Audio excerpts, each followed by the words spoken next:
Bonjour à tous, ravi de vous retrouver sur France 24. Bienvenue dans ce nouveau journal. D'ici quelques heures, donc, les premiers convois humanitaires entreront dans Gaza. Des dizaines de camions vont pouvoir commencer à transiter par le passage de Rafah, dans le sud de l'enclave palestinienne. C'est le déblocage obtenu et annoncé hier après la visite en Israël de Joe Biden. Et sous la menace d'une offensive terrestre israélienne au nord, plus d'1 million d'habitants ont fui vers le sud de la bande de Gaza ces derniers jours. Des Palestiniens encore sous le choc après le tir contre un hôpital bondé de civils.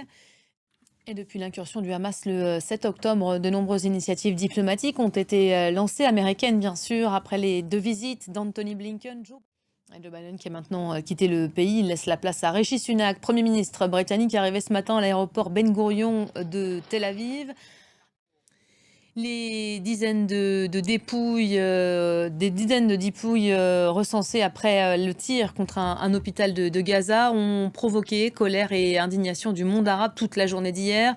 Des manifestations étaient organisées dans plusieurs capitales, Beyrouth, Tunis, Amman, dans les rues, et des milliers de personnes se sont rassemblées pour faire bloc derrière les Palestiniens, pour condamner aussi le soutien occidental à Israël. Ludovic de Foucault.